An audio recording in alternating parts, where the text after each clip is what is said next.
navigating your different libidos is not a story about sex as much as it is a story about communication. And if your communication is strong, you can withstand the differences, the I'm not up to it, I'm feeling bloated, I'm too tired, not tonight, honeys. And you could talk about how to get back on track and what happens now and plan into it and share openly, so this doesn't have to be this simmering thing. Is it going to happen? Is it going to happen? Is it not going to happen? We're never going to talk about it. And then months go by and you both burn with resentment, but you don't want to bring it up. And you know how that goes. Hey, this is Marc, Katz, dating coach for smart, strong, successful women, your personal trainer for love. Welcome back to the Love You podcast. Big episode today. Say that every time. Always mean it. The reason today is a big episode is that at the end, I'm going to be telling you about my Love You scholarship. If you are eager, don't feel like listening to what I'm about to share with you, go to evanmarckatz.com/scholarship to learn more about it. I'll tell you at the end. Before we get started, as always, appreciated all the reviews from last week since I ethically bribed you to review this podcast. A lot of you came through. I'm grateful. If you want to take advantage of that bribe, it's still good. Give us a review on Apple or Spotify. Take a picture of it. Send it to support@evanmarckatz.com, and we will send you a free copy of my Focus Coaching Moving On call, which we sell for $27 on my website.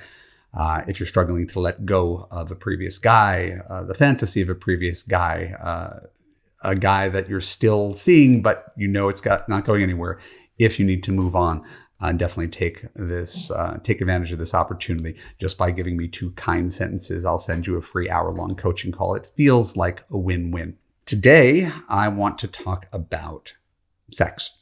My kids are in the adjacent rooms. I don't know how much I could share without them hearing because they're home from school, but I think it's a chance I'm willing to take for your sake because I care about you. One of the biggest things that plagues virtually everybody, right, normal people, is the fact that you will almost invariably have a different libido than your partner. I shouldn't say almost invariably. Sometimes that's the thing that brings 2 people together, is their mutual attraction and their love of sex and their sexual adventurousness. And that becomes a core value in their relationship, one of the more important things.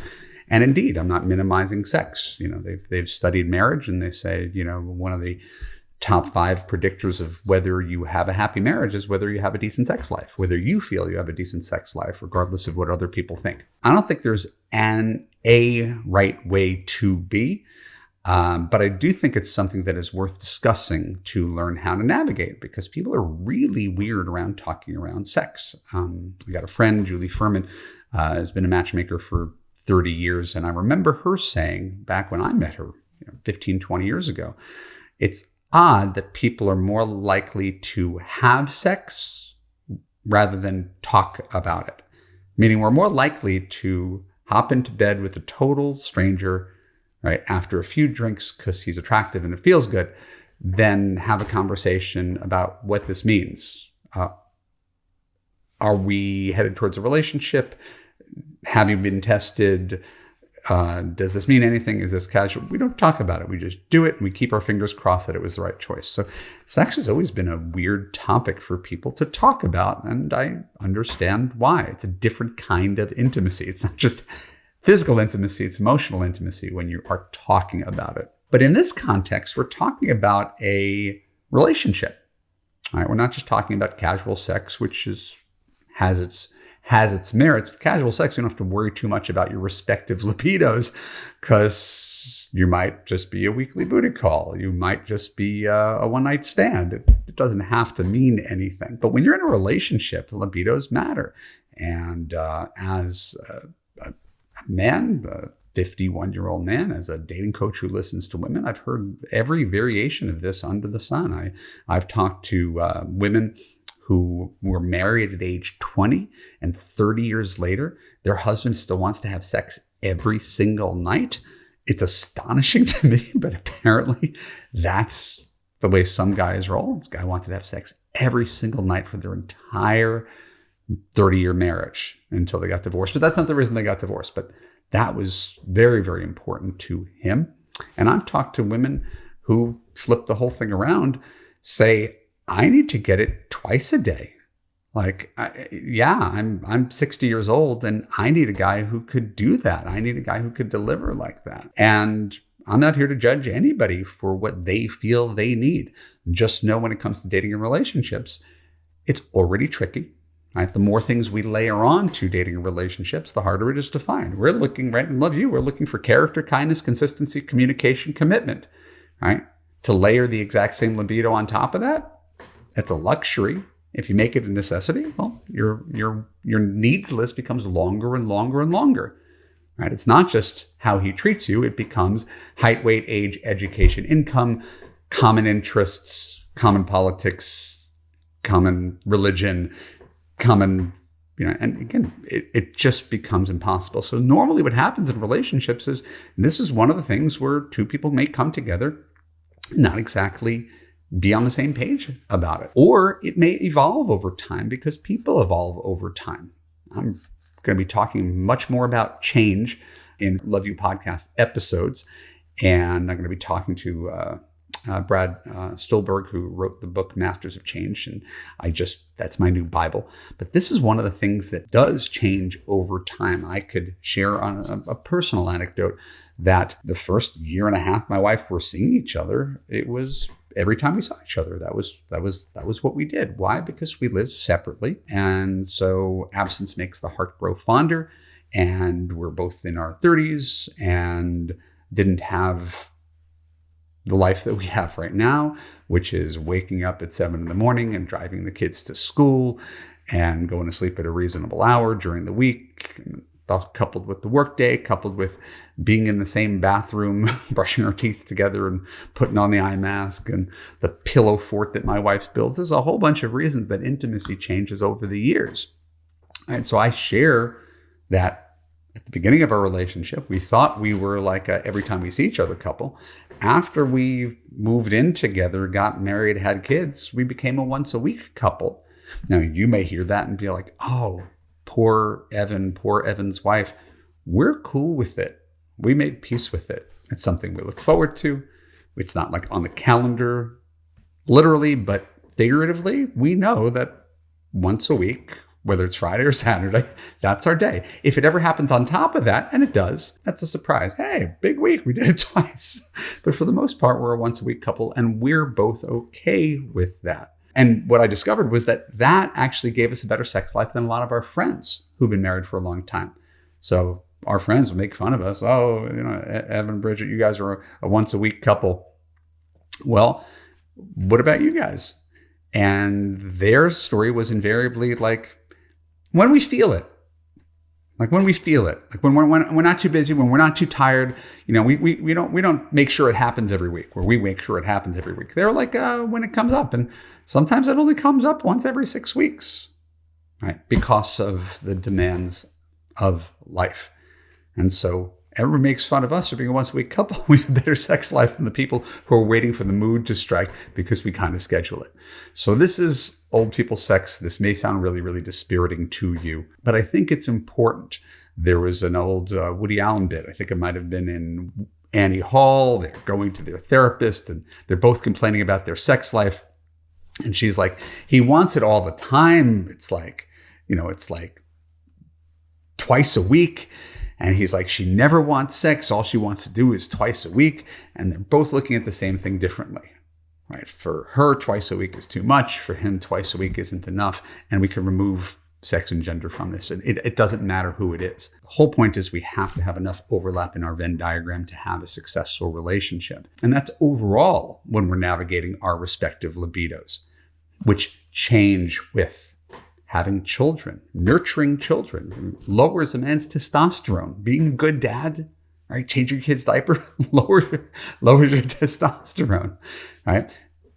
Fact of aging lowers your testosterone. Men's testosterone goes from like 200 to 1,000. I think my testosterone, I think I might have grown ovaries over the years because my testosterone's gotten so low.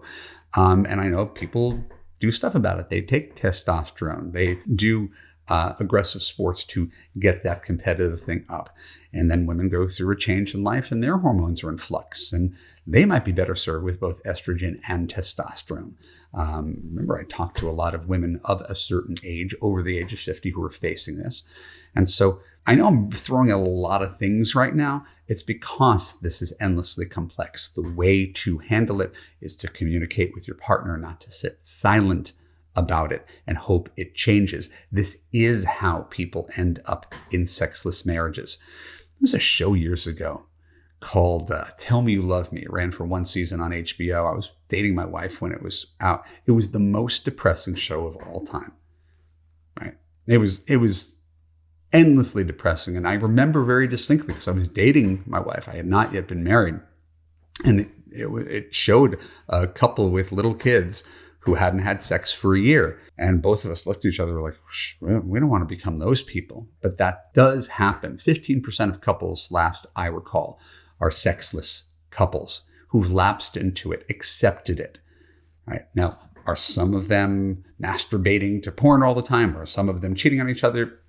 I don't know what everybody does. I do know that because this is so uncomfortable to talk about, we often end up in less than satisfying situations. I am satisfied with my love life. My wife is satisfied with our love life. But if one person thinks once a week is fine and the other person wants every day, right?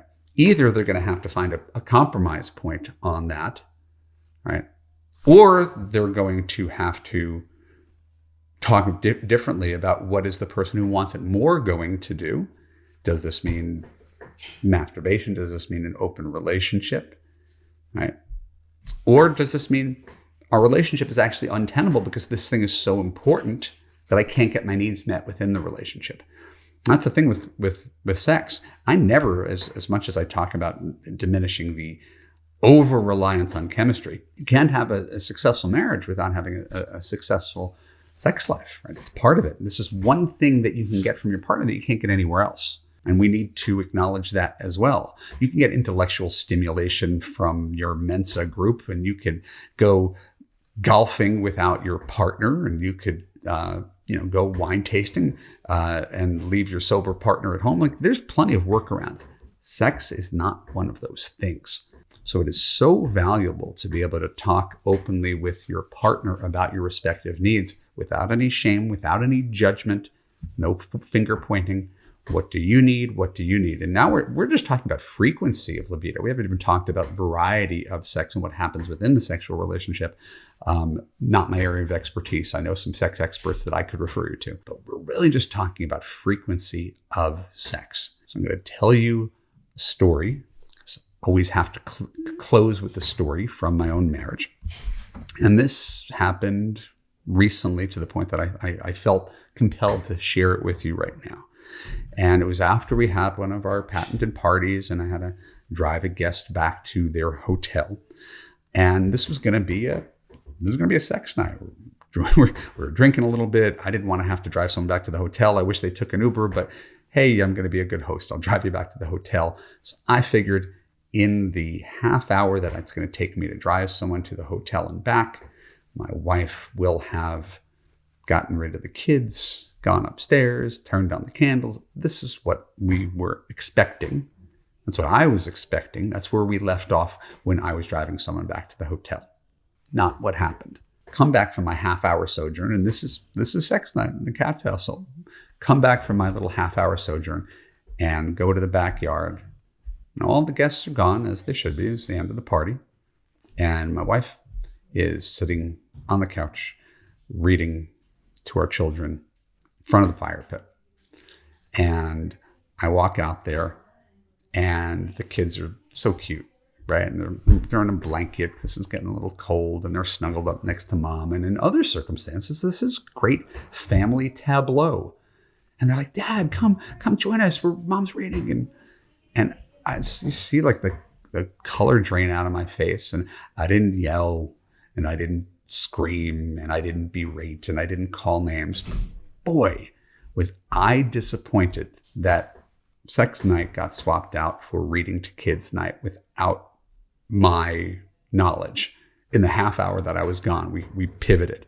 So I just kind of, with a very blank look on my face, and said, hey, everybody, I appreciate your invitation. I'm not up for sitting by the fire pit reading books right now. I think I'm a little tired. I'm going to go upstairs and go to bed. Now, my wife knew what that was. Kids didn't know what that was, unless they're listening to this podcast, and I hope you're not kids. But my wife knew what that was, right? Evan's pissed. And so I'm upstairs, and I've already accepted the fact that it's not going to happen. And I'm in bed, and I'm reading the Kindle, and I'm kind of steaming, but not going to turn it into a fight. Just going to say, hey, I'm going to take the loss for today. Not every day is going to go the way you want it to. Let it go. And try not to tell myself the story. What does this mean? Do I say we're a good couple, but we're not really a couple? Do we lack intimacy? Am I performing a role in the relationship that's not authentic? Does she not want it anymore? Like, all the thoughts run through your head. She comes upstairs after putting the kids to bed and comes next to me in bed, looks me in the eye and says, I'm sorry. This is not about you at all. I'm sorry you couldn't see that or you weren't able to hear that when we were outside just now. Turns out I'm not feeling very well in my stomach.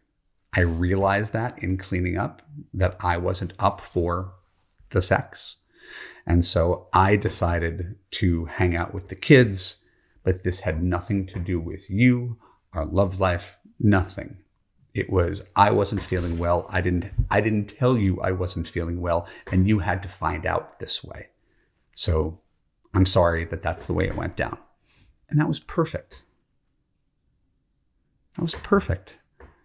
All right. Sure, I could have been disappointed I didn't get laid that night. Who cares?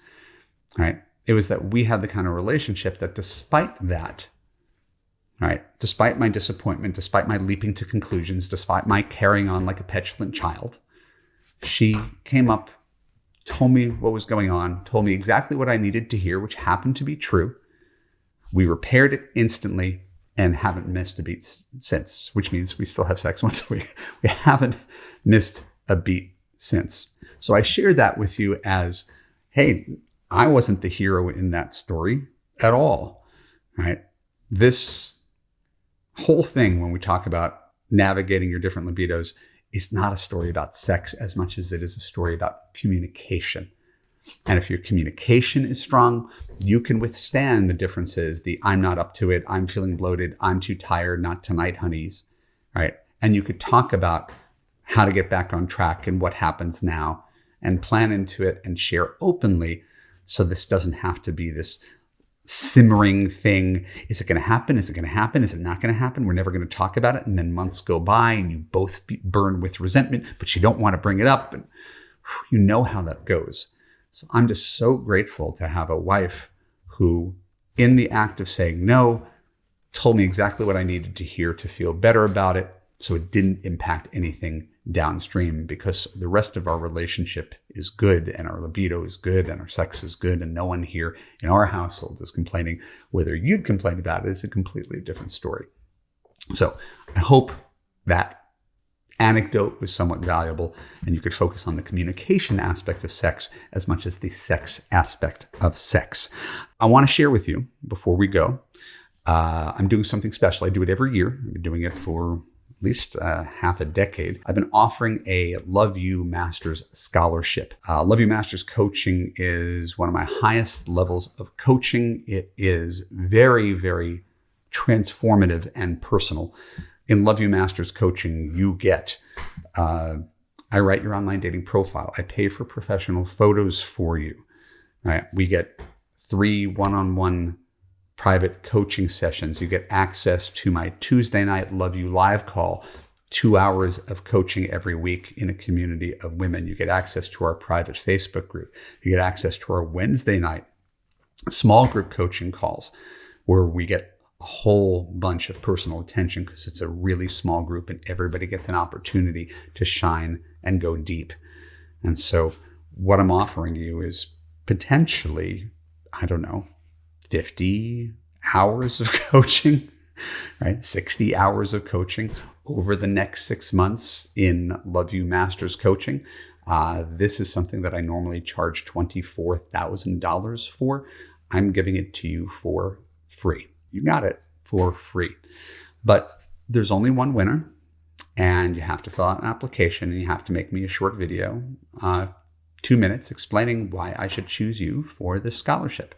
All you have to do to apply for the scholarship and maybe win the scholarship is go to evanmarckatz.com/scholarship, right? Fill out the application, make the video, and do this by December 31st, because on December 31st, I will be choosing one winner of the Love You Master Scholarship. I've done this, as I said, for people in the past.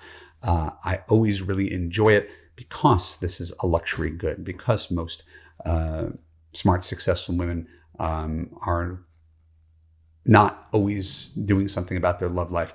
And because it's important to not only coach smart, successful women. I mean, that's the other honest, the other truth about this is that, high achieving clients are the ones who pay my bills. But there's plenty of women who are listening to this who listen to the aspirational part of smart, strong, successful women, but they're just regular middle class women, working class women who are living paycheck to paycheck and listen to these channels and follow me on social and nod at the advice, but not in the position to get this kind of coaching, much less personal coaching like that. And so if that describes you, if you have been a longtime listener and have never applied to Love You, but you like the opportunity to work with me, to hold your hand through this process, to produce better results so that by next summer, you got yourself a boyfriend who makes you feel safe, heard, and understood, go to evanmarckatz.com/scholarship and apply by December 31st. I look forward to seeing your video. I look forward to reading your application, and I look forward to getting to know you better. In the meantime, this has been the Love You podcast. If you enjoyed this podcast and you're watching on YouTube, click on the button to subscribe, ring the bell to ensure you get notified when new content comes out. If you are on Apple or Spotify, make sure you can give us a positive review. It really means the world. And for this limited time only, we are incentivizing you to give us a positive review by taking a picture of your positive review, emailing it to support@evanmarckatz.com, and we will send you a free $27 gift, a coaching call called Moving On. And if you don't think you're going to win the scholarship because there's only one person who's going to win the scholarship, and you actually want to work with me to find love and not just continue to toil away listening to podcasts, going to therapy, and complaining about how difficult it is out there, there is a guy who's going to love you unconditionally. He has no idea you exist. I can help you find him if you allow me to. Go to evanmarckatz.com/apply and fill out an application, book a time to talk with me. Maybe not now, probably happen in the new year. And I look forward to having that conversation with you one-on-one in the not so distant future. Thank you so much for your time. I look forward to seeing you on the next Love You podcast next week. Bye-bye.